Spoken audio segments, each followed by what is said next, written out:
comments on the renewable energy, because that's the sector we operate in.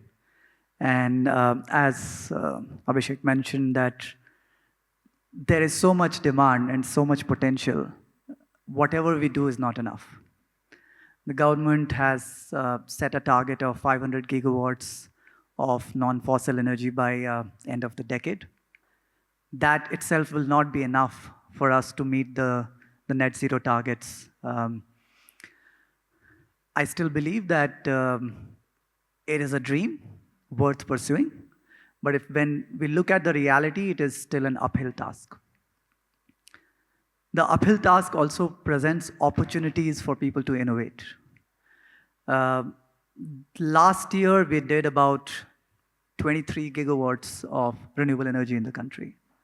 To meet 500 gigawatts, we need 60, 70 gigawatts every year. Let's say even if we have to do 30 gigawatts, that requires roughly $25 billion of capital every year.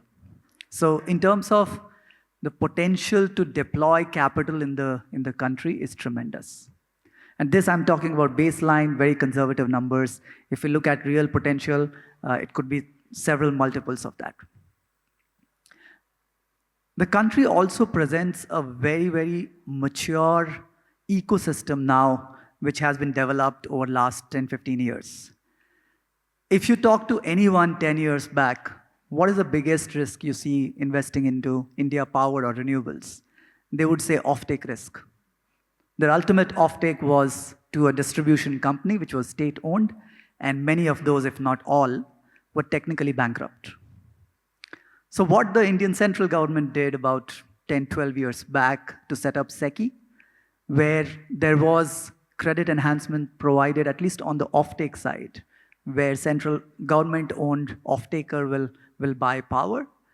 And that gave tremendous comfort to both equity as well as debt investors. And we've seen that has been a tremendous success. Now SECI is joined by 3 more central government-owned companies as the intermediaries, which has taken care of offtake risk to a tremendous extent. There was also renewable purchase obligation as a policy measure, which was brought in. We can debate about the efficacy and enforcement, but at least it gave a direction to the market that there will be demand creation, and the market has to evolve to a 20% renewable energy generation to 30% renewable energy generation by 2030. We are at about 12% right now. And the third thing I would talk about as opportunity is the evolution of power markets itself. What we saw as traditional growth opportunity for renewable energy across the world has been subsidies. And subsidies in form of feed-in tariff, right? That there is a feed-in tariff which is higher than the power market price, and that gives a predictable revenue stream to the investors. But over the last 5, 6 years, we've seen that renewable energy is now competitive on its own and does not need the crutches of feed-in tariff. So last feed-in tariff we had was 2017 for wind. Since then, we have operated on market.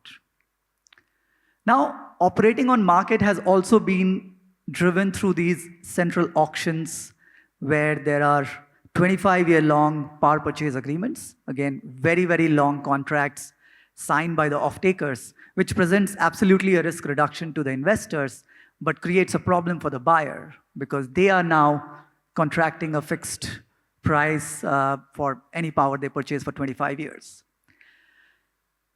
That is being resolved through bringing more complexity. Complexity may look like a negative word, but complexity on the tender side creates more flexibility for the buyer in the power market. And we've seen the projects moving from what you call pay-as-produced power purchase agreement to a firm profile purchase agreements. That means that the buyer will only buy on a profile, and the seller has to manage the balancing of market risk in the hours they don't generate or they have to buy more. And that is possible only if we have a vibrant power market where the sellers can either, first of all, have a spot market where you can sell on the spot and ultimately a forward market.